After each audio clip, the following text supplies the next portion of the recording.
న్యాయ వ్యవస్థ బలంగా ఉన్న దేశమే అభివృద్ధిలో అగ్రగామిగా నిలుస్తోందని పలువురు న్యాయవాదులు పేర్కొన్నారు. మంగళవారం జాతీయ అడ్వకేట్స్ దినోత్సవ విశిష్టతను వారు యాక్ట్కు వివరించారు. భారత రాజ్యాంగ పరిషత్ చైర్మన్గా, దేశ మొట్టమొదటి రాష్ట్రపతిగా విశేష సేవలందించిన డాక్టర్ బాబు రాజేంద్ర ప్రసాద్ జన్మదినోత్సవాన్ని పురస్కరించుకుని జాతీయ అడ్వకేట్స్ దినోత్సవాన్ని నిర్వహించుకుంటున్నట్లు వివరించిన వారు, పేదవారికి న్యాయ సేవలందించే క్రమంలో అడ్వకేట్ల పాత్ర ఎంతో కీలకమన్నారు. సహజ న్యాయ సూత్రాలను అనుసరించి హక్కుల పరిరక్షణకు భారతదేశ అడ్వకేట్లు చేస్తున్న కృషి ఇతర దేశాలకు సైతం ఆదర్శంగా నిలుస్తోందన్నారు. ఇదే క్రమంలో హక్కుల పరిరక్షణకు నిత్యం శ్రమిస్తున్న అడ్వకేట్ల ఆర్థికాభివృద్ధికి ప్రభుత్వాలు కూడా విశేష కృషి చేస్తున్నాయని సీనియర్ న్యాయవాది కూనా కృష్ణారావు, బార్ అసోసియేషన్ సభ్యులు తిగిరిపల్లి సుబ్బారావు, జీపీ డానియేల్, గుత్తుల రత్నం, చదలవాడ వెంకట రమణారావులు వివరించారు.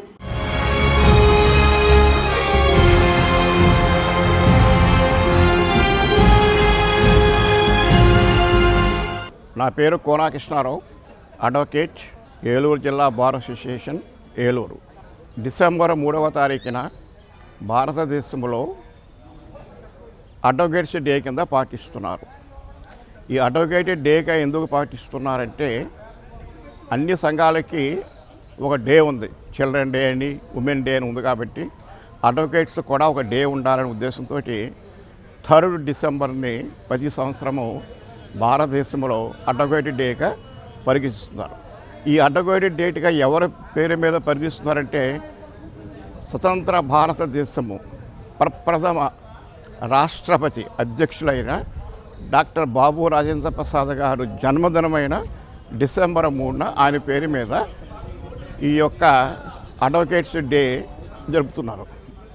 ఎందుకు ఆయన బాబు రాజేంద్ర ప్రసాద్ మీద ఎందుకు అడ్వకేట్ డే జరుపుతున్నారంటే, ఆయన సుప్రసిద్ధ అడ్వకేటు, గాంధీ గారు అడ్వకేటు, నెహ్రూ గారు అడ్వకేటు, సర్దార్ వల్లభాయ్ గారు అడ్వకేటు, వీళ్ళతో పాటుగా ప్రపంచ ప్రసిద్ధి చెందిన డాక్టర్ బిఆర్ అంబేద్కర్ అడ్వకేటు. కాబట్టి ఇటువంటి అడ్వకేట్స్ అందరూ కలిసి భారత స్వాతంత్ర సమరంలో బ్రిటిష్ వాళ్ళు ఎదిరించి భారతదేశానికి స్వాతంత్రం ఇచ్చారు. కాబట్టి ఈ భారతదేశంలో అడ్వకేట్స్కి ఒక డే ఉండాలనే ఉద్దేశంతో బాబు రాజేంద్ర ప్రసాద్ గారి జన్మదినమైన డిసెంబర్ 3న భారతదేశంలో అడ్వకేట్స్ డే అనేది పాటిస్తూ ఉన్నారు. దీని యొక్క ముఖ్య ఉద్దేశము ఎందుకు చేస్తున్నారో చెప్పడం జరిగింది. ఈ అడ్వకేట్ డే మూలంగా 3 డిసెంబర్ భారత ప్రథమ రాష్ట్రపతి బాబు రాజేంద్ర ప్రసాద్ గారి పేరు మీద అడ్వకేట్స్ డే జరుపుతున్నారు. కాబట్టి ఈ అడ్వకేట్స్ డే జరపడం మూలంగా భారత ప్రజలకు ఏంటి ఉపయోగము? డాక్టర్ బిఆర్ అంబేద్కర్ గారు భారత రాజ్యాంగ డ్రాఫ్టింగ్ కమిటీ చైర్మన్గా భారత రాజ్యాంగాన్ని తయారు చేశారు. ఆ భారత రాజ్యాంగాన్ని భారత రాజ్యాంగ పరిషత్తు చైర్మన్ గారైన, ప్రెసిడెంట్ గారైన బాబు రాజేంద్ర ప్రసాద్ గారు ఆమోదించిన తర్వాతే ఆ భారత రాజ్యాంగం అమలులో వచ్చింది. కాబట్టి అంబేద్కర్ రాసిన రాజ్యాంగము భారత రాజ్యాంగ పరిషత్తులో డిస్కషన్ జరిగి అది ఆమోదించబడింది. కాబట్టి అంబేద్కర్ గారు, రాజేంద్ర ప్రసాద్ గారు, నెహ్రూ గారు, గాంధీ గారు వీళ్ళందరికీ సంబంధించి అడ్వకేట్స్ డేని పరిగణించ జరుగుతుంది. ఈ అడ్వకేట్స్ డేలో ముఖ్య ఉద్దేశం ఏంటంటే, అడ్వకేట్స్ అన్న ఆయన పూర్ పీపుల్కి, పేద ప్రజలకి, అనగారి సొసైటీలో అభివృద్ధి చెందని దారిద్ర్య రేఖలో ఉన్న వాళ్ళకి న్యాయపరంగా కానీ, సామాజిక పరంగా కానీ, విద్యాపరంగా కానీ, ఆర్థిక పరంగా కానీ హక్కులు కల్పించడంలో భారతదేశంలో అడ్వకేట్స్ పాత్ర అమోఘము. ఈ అడ్వకేట్స్ యొక్క కృషి వల్లే మనము భారత రాజ్యాంగం సాధించిన మానవ హక్కులు అనబడే ప్రాథమిక హక్కులు అమలు జరుగుతున్నాయి. భారత ప్రజల యొక్క జీవన విధానము పెంపొందించడానికి లాయర్ల పాత్ర అమోఘము. కాబట్టి భారత ప్రభుత్వము ఏదైనా చేయాలంటే న్యాయవాదులతో సంప్రదించి rule of law, principles of natural justice, సహజ న్యాయ సూత్రాలను దృష్టిలో పెట్టుకొని భారత రాజ్యాంగం కల్పించిన పరిధిలో రూల్ ఆఫ్ లా, చట్టాలకి అనుకూలంగా చట్ట పరిపాలన చేయటానికి ముఖ్య పాత్రదారులు న్యాయవాదులు. అటువంటి న్యాయవాదుల కృషి మూలంగానే భారతదేశంలో డెమోక్రసీ ప్రజాస్వామ్యము అభివృద్ధి చెందుతుంది చెందుతున్న నమ్మకము. ఎందుకంటే భారతదేశంతో పాటుగా స్వాతంత్రం పొందిన పాకిస్తాన్ కానీ, పాకిస్తాన్ చేరబడిన బంగ్లాదేశ్ కానీ, వారు దేశంలో డెమోక్రసీ విఫలమై నియంత్ర పరిపాలన రావడం జరిగింది. కారణం ఏంటంటే అక్కడ న్యాయ వ్యవస్థ వాళ్ళకి రాజ్యాంగంలో ఉన్న రూల్ ఆఫ్ లాని వాళ్ళు సరిగ్గా కాపాడకపోయారు. భారతదేశంలో ఈ విధంగా మనం జీవిస్తున్నామంటే వీ సాల్యూట్ అడ్వకేట్స్. సో చాలామంది అడ్వకేట్స్ సామాజిక దృక్పథంతో చేస్తూ ఉంటారు. పేద బడుగు మహిళలు, అణగారిన వర్గాలకి న్యాయం అందడం యాక్సెస్ చేసుకోవడం కష్టం కాబట్టి లీగల్ సర్వీసెస్ అథారిటీని యాక్ట్ పెట్టి వాళ్ళకి ఉచితంగా న్యాయం అందిస్తున్నారు, ఉచితంగా న్యాయ సలహాలు అందిస్తున్నారు. వారి హక్కుల కాపాడంలో న్యాయవాదుల పాత్ర లీగల్ అథారిటీ ద్వారా అందించబడుతుంది. మరి ఇంత సేవ చేస్తున్న న్యాయవాద సంఘాలకి, న్యాయవాద సమాజానికి ఆర్థిక పరిస్థితి చాలామంది ఆర్థిక పరిస్థితి మిగతా ఉద్యోగాలతో పోల్చుకుంటే చాలా దయనీయము. ప్రజలకు సేవ చేసి ప్రజల హక్కులు కాపాడే ఆ న్యాయవాది వారికి జీవన విధానము భారంగా ఉంటుంది. మరియు నూతనంగా లా చదివి నూతనంగా వృత్తిలోకి వచ్చిన వారికి మన భారత ప్రభుత్వము, గత ప్రభుత్వము, ప్రస్తుత ప్రభుత్వము వాళ్ళకి స్టైపెండ్ రూపేణ ఉపకార వేతనము నెలకి 5,000 చొప్పున ఒక 3 సంవత్సరాలు ఏర్పాటు చేయడంతో ఒక చేయూతగా ఉండి ఈ వృత్తిలో రాణించడానికి వాళ్ళు ముందుకు వెళ్తున్నారు. చాలామంది అడ్వకేట్స్ పూర్వకాలము బిఏ చదివిన వాళ్ళు, బీకామ్ చదివిన వాళ్ళు, బీఎస్సీ చదివిన ఉండేవారు. ఇప్పుడు మారిపోయింది. ఎవరైతే టెక్నాలజీ బీటెక్, ఎంటెక్, ఎంసీఏ చదువుతున్నారో వాళ్ళంతా కంపల్సరీగా ఉత్సాహంగా బిఏలు చేస్తున్నారు, అడ్వకేట్స్గా వస్తున్నారు, అద్భుతమైన ప్రాక్టీస్ చేస్తున్నారు, జడ్జెస్ అవుతున్నారు, సమాజానికి ఎంతో సేవ చేస్తున్నారు. ఏది ఏమైనా భారత ప్రభుత్వం కానీ, రాష్ట్ర ప్రభుత్వాలు కానీ అడ్వకేట్స్ సంక్షేమం పూర్తిగా చేయట్లేదని, వాళ్ళకి తక్కువ రేట్లో నివాస స్థలాలను ఏర్పాటు చేయాలని, వాళ్ళకి లైబ్రరీ వాటికి ఖర్చుకి వడ్డీ లేని రుణాలు ఇవ్వాలని, వారి యొక్క సేవని అడ్వకేట్స్ మిగతా ఉద్యోగస్తులా కాకుండా అడ్వకేట్స్ సేవను గుర్తించి వాళ్ళ జీవన పరిమాణాలు అభివృద్ధి చెందడానికి ప్రభుత్వాలు సహాయం అందించాలని, అట్లాగే ఎవరైతే సీనియర్ న్యాయవాదులు ఉన్నారో వాళ్ళు కూడా జూనియర్ న్యాయవాదుల్ని ప్రోత్సహించి ఆర్థికంగా, విజ్ఞానపరంగా, వృత్తిపరంగా ప్రోత్సహించి ముందుకు వెళ్తారని ఆశిస్తూ ఈ భారతదేశంలో ఉన్న అడ్వకేట్స్కి, న్యాయవాదులందరికీ ఈ అడ్వకేట్స్ డే తరపున మా ఏలూరు బార్ అసోసియేషన్ తరపున నేను కోన కృష్ణారావు అడ్వకేటు అభినందనలు, శుభాకాంక్షలు తెలుచున్నాను. Thank you. నా పేరు తిగిరిపల్లి సుబ్బారావు, ఏలూరు బార్ అసోసియేషన్లో అడ్వకేట్ని మరియు state legal service authority master ట్రైనర్ని. ఈరోజు అందరికీ న్యాయవాదుల దినోత్సవ శుభాకాంక్షలు. ఈ న్యాయవాదుల దినోత్సవం అనేది మన స్వాతంత్ర్య పోరాటంలో న్యాయవాదులు ఏ విధంగా పాల్గొని మన స్వాతంత్రానికి, మన దేశానికి స్వాతంత్రం సాధించి పెట్టారో మనకు అందరికీ తెలిసిన విషయమే. అదేవిధంగా స్వాతంత్ర్యం వచ్చిన తరువాత మన భారత రాజ్యాంగ నిర్మాత బిఆర్ అంబేద్కర్ గారు మనము ఏ విధంగా నడుచుకోవాలనేది రాజ్యాంగాన్ని రచించి మనకు అందజేశారు. ఈ రాజ్యాంగంలో ఉన్నటువంటి హక్కులన్నిటి కూడా ఎవరైతే మన దేశంలో ఉన్నటువంటి ప్రజలందరికీ కూడా అందించేలా బాధ్యతను తీసుకోవాల్సిన బాధ్యత ప్రతి న్యాయవాదిపై ఉన్నది. కాబట్టి న్యాయవాదులు తమ విధి నిర్వహణలో తప్పనిసరిగా ఎవరైతే పూర్ అండ్ నీడీ పీపుల్, ఎవరికైతే రాజ్యాంగ హక్కులు పొందలేకపోతున్నారో ఆ హక్కులు అన్నీ కూడా తప్పనిసరిగా వారికి అందజేయవలసిన బాధ్యత ప్రతి న్యాయవాదిపై ఉన్నది. అప్పుడే మన భారత రాజ్యాంగంలో పొందుపరచబడినటువంటి న్యాయవాదుల యొక్క ముఖ్య పాత్రను మనము దాన్ని వెలిబుచ్చిన వాళ్ళం అవుతాము. కాబట్టి ప్రతి న్యాయవాది తప్పనిసరిగా రాజ్యాంగ హక్కులు అందరికీ పొందేలాగా చేయాలని చెప్పి కోరుకుంటూ సెలవు తీసుకుంటున్నాం. నమస్తే. నా పేరు జిపి డానియల్. నేను ఏలూరు జిల్లా కోర్టులో సీనియర్ అడ్వకేట్ని, అలాగే ఆంధ్రప్రదేశ్ హైకోర్టులో కూడా ప్రాక్టీస్ చేస్తున్నాను. ఈరోజు లా డే సందర్భంగా మీతో 4 విషయాలు పంచుకోవాలని మీ ముందుకు వస్తున్నాను.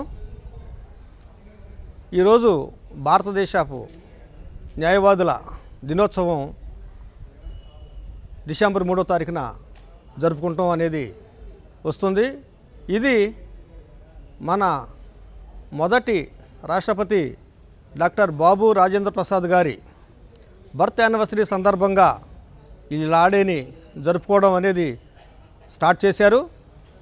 ఈ లా డేకి సంబంధించి ప్రపంచవ్యాప్తంగా న్యాయవాదులు వాళ్ళు చేస్తున్నటువంటి న్యాయాన్ని, ప్రజలకు న్యాయాన్ని అందించడంలో వాళ్ళు చేస్తున్న కృషి, వాళ్ళు మానవ హక్కుల కోసం, ప్రజా హక్కుల కోసం వాళ్ళు చేస్తున్న పోరాటాలు, అలాగే లాయర్స్ ఈ సమాజంలో ఒక ప్రత్యేకమైన విభాగంగా ప్రజలను చైతన్యపరిచే వారిగా వాళ్ళు ముందుకు పనిచేస్తూ ముందుకు వస్తున్నారు, ముందుకు దూసుకువెళ్తున్నారు. వారి యొక్క కృషిని, వారి యొక్క పట్టుదలను అన్నిటినీ మననం చేసుకోవడానికి వీలుగా ఈ లా డేని జరుపుకోవడం ప్రారంభించారు. అయితే బాబు రాజేంద్ర ప్రసాద్ గారు కూడా ఒక న్యాయవాదే. అయితే మనకు రాజ్యాంగం రచించినటువంటి డాక్టర్ బిఆర్ అంబేద్కర్ గారు కూడా ఇంటర్నేషనల్ అడ్వకేట్. ఆ రాజ్యాంగం రాయబట్టే ఆ తర్వాత ఈ బాబు రాజేంద్ర ప్రసాద్ గారు మనకి భారత రాష్ట్రపతి అయ్యారు. అలాంటి జ్ఞాని, మహాజ్ఞాని, ప్రపంచ మేధావి డాక్టర్ బాబాసాహెబ్ అంబేద్కర్ గారిని ఈ సందర్భంగా ఖచ్చితంగా గుర్తు చేసుకోవాలి. ఇలాకి ఆద్యుడు, భారతదేశానికి ముఖ్యమైన లా, భారతదేశాన్ని పరిపాలనలోనూ అన్నిటిలోనూ నడిపించే చట్టం భారత రాజ్యాంగం. అలాంటి రాజ్యాంగాన్ని రచించిన డాక్టర్ బాబాసాహెబ్ అంబేద్కర్ గారు మహనీయుడు. ఆ రాజ్యాంగం నుంచే ఈ చట్టాలు అన్నీ కూడా దానికి అనుబంధంగానే పనిచేస్తుంటాయి. వీటన్నిటినీ అనుసంధానం చేస్తూ లాయర్సు ఈ న్యాయవాద వ్యవస్థలో ఒక ప్రముఖ పాత్ర పోషిస్తున్నారు. ఈ లాయర్స్ అందరికీ కూడా ఎన్ని కష్టాలున్నా క్లయింట్ల నుండి కానీ ఇతర వ్యక్తుల నుండి, ప్రభుత్వం నుండి కూడా ఎన్ని సపోర్ట్ లేకుండా ఎన్ని కష్టాలున్నా కూడా వారు న్యాయాన్ని బ్రతికించడానికి అహర్నిశలు కృషి చేస్తున్నారు. కాబట్టి ఈ లా డే సందర్భంగా న్యాయవాదులకు అందరికీ కూడా శుభాకాంక్షలు తెలియజేస్తున్నాను. ఇక ముందు కూడా న్యాయవాదులు న్యాయాన్ని బ్రతికించడానికి తమ వంతు కృషి చేస్తారని, ముఖ్యంగా పేద ప్రజలకు తమ వంతు సహాయ సహకారాలు అందిస్తూ వారికి కూడా ఉచిత న్యాయాన్ని అందిస్తారని నేను మిమ్మల్ని అందరినీ కోరుకుంటూ, ఈ రోజుని కేవలం ఒక లా డే సందర్భంగా మాట్లాడడమే కాదు, కానీ న్యాయవాదులు కూడా ఎన్నో సమస్యలు ఎదుర్కొంటున్నారు. వారికి సరైనటువంటి ప్రోత్సాహం ప్రభుత్వాల నుంచి లేవు, అరకొర సౌకర్యాలు. అలాగే వారికి ముఖ్యంగా న్యాయవాదులకు రక్షణ చట్టం ప్రపోజల్ పెట్టారు, కానీ ఇంతవరకు అమల్లోకి రాలేదు. ఆ రక్షణ చట్టం చాలా అవసరం. ఈ రోజున దేశవ్యాప్తంగా న్యాయవాదుల మీద దాడులు జరగడం, న్యాయవాదులను హత్య చేయడం అన్నీ జరుగుతూ వస్తున్నాయి. ఇవన్నీ మనం రోజు న్యూస్లో చూస్తూనే ఉన్నాం. అలాంటి క్రమంలో న్యాయవాదులకు ఖచ్చితంగా ఒక రక్షణ చట్టం అవసరం. ఆ రక్షణ చట్టాన్ని వీలైనంత త్వరగా న్యాయవాదులకు అందించాలని కేంద్ర ప్రభుత్వాన్ని, రాష్ట్ర ప్రభుత్వాన్ని కూడా దానికి కృషి చేయాలని వాళ్ళ ప్రభుత్వాలకు రిక్వెస్ట్ చేస్తున్నాను. కాబట్టి ఈ న్యాయవాద దినోత్సవం సందర్భంగా మరొకసారి న్యాయవాదులందరికీ శుభాకాంక్షలు తెలియజేస్తూ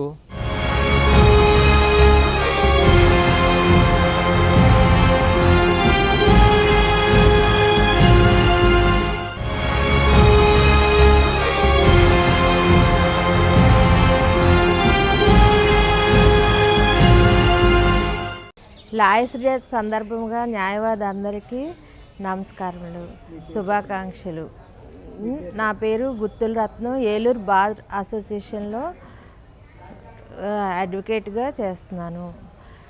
నేను న్యాయవాదిగా జిల్లా సమైక్య డిఆర్డిఏలో జిల్లా సమైక్య జెండర్ ఐకేపీఎల్లో ఉండేది. దానిలో నేను లీగల్ అడ్వైజర్గా పనిచేశాను.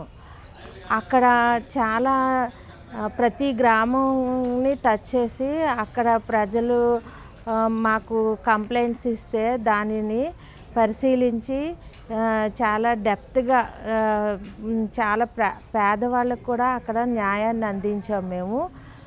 వాళ్ళకి కనీసం ఛార్జీలు కూడా ఉండే కావు ఏలూరు రావడానికి, కోర్టుకు వెళ్ళడానికి. అలాంటి వాళ్ళ దగ్గరికి వెళ్ళి వాళ్ళకి న్యాయాన్ని అందజేశాము. దాంతో వాళ్ళు చాలా రిలీఫ్ పొంది వాళ్ళు చాలా సంతోషించారు. ఆ విధంగా మేము కూడా సాటిస్ఫాక్షన్ అయ్యాము. ఇలాంటి సేవ చేసినందుకు, చదువుకుని ఇలాంటి సేవ చేసినందుకు నాకు చాలా తృప్తిగా ఉంది.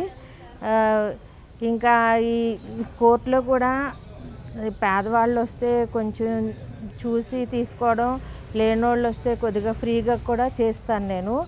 అలాగే అందరికీ అందుబాటులో ఉంటాను. ఎప్పుడు ఫోన్ చేసినా, ఎప్పుడు ఏదన్నా అడిగినా సలహాలు ఇవ్వడం, అందుబాటులో ఉండి వాళ్ళకి ఫుల్గా నా సర్వీస్ని అందిస్తాను. న్యాయవాదుల పాత్ర మన భారతదేశంలో ఎంతో ప్రాముఖ్యతను సంతరించుకుంది. ఎందువల్లంటే మన భారతదేశంలో విభిన్న జాతులు, మతాలు, ప్రాంతాల వారిగా ఉన్నటువంటి ఈ భారతదేశంలో అందరికీ కూడా భారత రాజ్యాంగ హక్కులు కల్పించాలంటే, అందరూ కూడా హక్కులు పొందాలంటే మన పాత్ర అంటే న్యాయవాదుల పాత్ర ఎంతైనా ముఖ్యము. దానికి అనుగుణంగానే భారతదేశంలో అత్యున్నత న్యాయస్థానం తీర్పులు కూడా మన న్యాయవాదులు కాలానుగుణంగా కావలసిన ప్రజలకు అవసరమైనటువంటి అంశాలను పరిగణలోకి తీసుకొని దానికి ద్వారా మాత్రమే భారతదేశంలో ఉన్నటువంటి అత్యున్నత న్యాయస్థానంలో వాదనలను వినిపించి దానికి తగ్గట్టుగా తీర్పులను వచ్చేలాగా చేసే బాధ్యత ముఖ్యంగా మన న్యాయవాదులపై ఉంది. అదేవిధంగా ఉదాహరణకి భోపాల్ దుర్ఘటన అంతటి విచారకరమైన సంఘటన, విషాదకరమైన సంఘటన జరిగింది.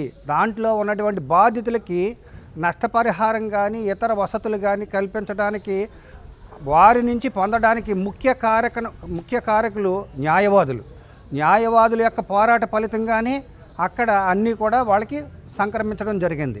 అదేవిధంగా మన ఆంధ్రప్రదేశ్లో ఎన్నో దుర్ఘటనలు సంభవించినాయి. ఉదాహరణకి మన విశాఖపట్నంలో గ్యాస్ ఆ దుర్ఘటనలో కూడా న్యాయవాదుల పాత్ర ఎంతైనా ఉన్నది. వాళ్ళ యొక్క వాయిస్ మూలంగానే వాళ్ళకందరికీ కూడా నష్టపరిహారాన్ని అధిక మొత్తంలో కూడా ఇవ్వటం జరిగింది. కాబట్టి న్యాయవాదుల పాత్ర అనేది సొసైటీలో చాలా ముఖ్యమైనది. ఈ రోజున ప్రతి వ్యక్తి కూడా న్యాయమైనటువంటి అవసరాలను కూడా ప్రభుత్వం తీర్చటం లేదు. అటువంటప్పుడు కంపల్సరీ ప్రతి వ్యక్తి కూడా న్యాయవాదిని అప్రోచ్ అయ్యి అతనికి ఉన్నటువంటి హక్కును పొందుతున్నారు. కాబట్టి ప్రతి న్యాయవాది కూడా బాధ్యత కలిగి ఎవరైతే ప్రభుత్వము రాజ్యాంగ హక్కులను ఇవ్వటం లేదో వాటిని ప్రజలకి అందించే బాధ్యత ప్రతి న్యాయవాది తీసుకోవాలని, ఆ విధంగా భారత రాజ్యాంగం కల్పించిన హక్కులు వాళ్ళకి పొందేలాగా చేయాలని చెప్పి కోరుకుంటూ సెలవు తీసుకుంటున్నాం. నా పేరు చర్లవాడ వెంకటరమణారావు. నేను ఏలూరు జిల్లా కోర్టులో గత 36 సంవత్సరాల నుంచి నేను ప్రాక్టీస్లో ఉన్నాను. ఈరోజు డిసెంబర్ 3 భారత రాష్ట్రపతి రాజేంద్ర ప్రసాద్ గారి జన్మదినం సందర్భంగా అడ్వకేట్స్ డే అనేది మేము ప్రతి సంవత్సరం జరుపుకుంటూ ఉంటాము. మేము అడ్వకేట్స్ అంటే ఈ సమాజానికి ఏ విధంగా తోడ్పడుతున్నామో అందరికీ కూడా చాలామందికి విరచితమే. ఈ అడ్వకేట్స్ని ఈ మధ్యగా సోషల్ ఇంజనీర్స్ అంటే సామాజిక ఇంజనీర్లు అని చెప్పేసి అందరూ సంబోధిస్తున్నారు.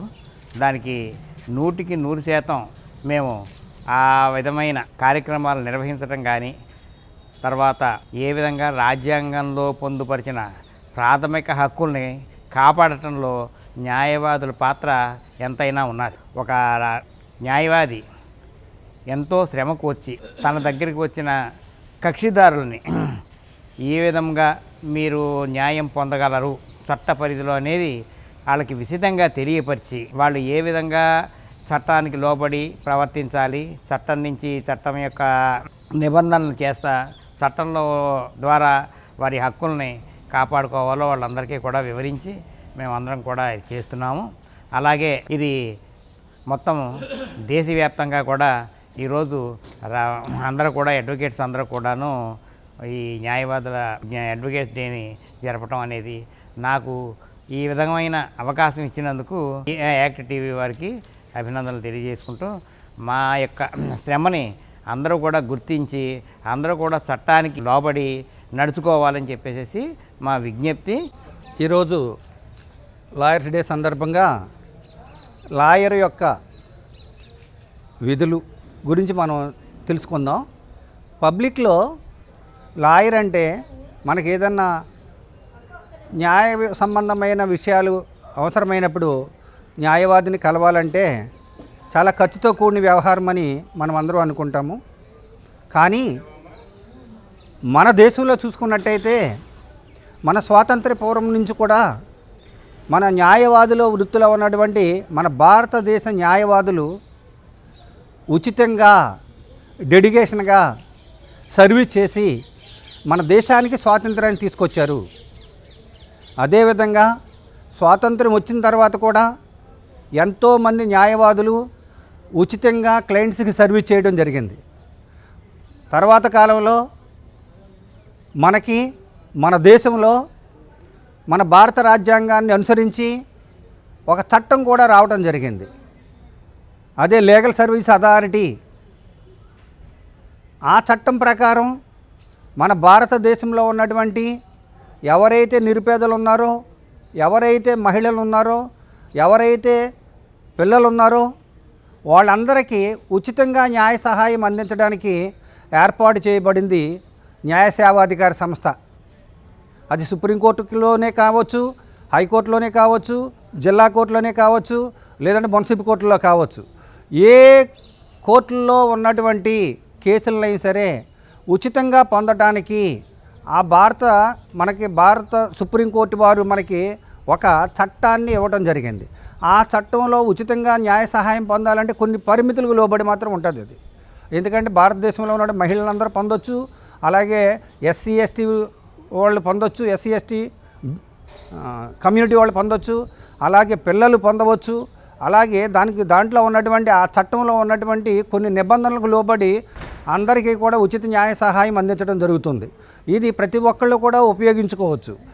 తద్వారా న్యాయవాదిని వాళ్ళే అపాయింట్ చేసి, లీగల్ సర్వీస్ వారే న్యాయవాదిని అపాయింట్ చేసి వాళ్ళకి న్యాయ సహాయం అందించడానికి వీలు కల్పించబడుతుంది. అంతేకాకుండా న్యాయ సహాయమే కాకుండా భారత రాజ్యాంగంలో కల్పించిన ఏమైనా హక్కులు పొందాలంటే ఆ హక్కులను కూడా న్యాయస్థానాల్లో ఉన్న కేసులే కాకుండా ఇతర రాజ్యాంగబద్ధంగా పొందవలసిన హక్కులను కూడా న్యాయ సేవాధికార సంస్థకి అనుబంధంగా ఉన్నటువంటి లాయర్ల ద్వారా అవి పొందేలాగా చేయడానికి న్యాయ సేవాధికార సంస్థ ఎప్పుడు కూడా ముందున్నది. కాబట్టి ప్రతి ఒక్కరూ కూడా న్యాయ సంబంధమైన విషయాలే కాదు, భారత రాజ్యాంగం కల్పించిన హక్కులు ఏదైనా పొందాలంటే త్రూ అడ్వకేట్ ద్వారా, త్రూ న్యాయవాది ద్వారా పొందాలనుకుంటే ఒకవేళ ఖర్చు భరించలేము, కోర్టుకి తిరగలేము, కోర్టుకి తిరిగి అంత అడ్వకేట్ని ఎంగేజ్ చేసుకోలేమనే వాళ్ళు సేవాధికార సంస్థను సంప్రదించితే వాళ్ళే అడ్వకేట్ని ఎంగేజ్ చేసి మనకు కావాల్సిన రిలీఫ్, మనం ఏదైతే పొందలేకపోతున్నామో, హక్కు ఉండి కూడా దాన్ని సాధించలేకపోతున్నామో వాటిని సాధించుకోవడానికి మనకు లీగల్ సర్వీస్ అథారిటీ ఉన్నది. కాబట్టి దాని ద్వారా కూడా మనము న్యాయ సహాయం పొందవచ్చు. కాబట్టి ప్రతి ఒక్కరూ కూడా ఈ న్యాయవాది ద్వారా పొందదగినవన్నీ కూడా డైరెక్ట్గా న్యాయవాది ద్వారా పొందొచ్చు. లేదనుకుంటే ఆ ఖర్చులు కూడా, కోర్టు ఖర్చులు కూడా భరించలేము, న్యాయ సేవాధికార సంస్థ లీగల్ సర్వీస్ అథారిటీ యాక్ట్ ప్రకారం మీకు కానీ ఎగ్జామ్షన్ ఉంటే దాని ద్వారా న్యాయ సేవాధికార సంస్థను సంప్రదించితే సేవాధికార సంస్థ మీకు ఒక అడ్వకేట్ని అపాయింట్ చేసి హక్కులు పొందేలాగా చేస్తుంది. కాబట్టి ఇవన్నీ కూడా ప్రతి ఒక్కళ్ళు కూడా ఉపయోగించుకుని భారత రాజ్యాంగం యొక్క హక్కులు అందరూ కూడా పొందేలాగా మీరు పొందాలని చెప్పి కోరుకుంటూ సెలవు తీసుకుంటున్నాం.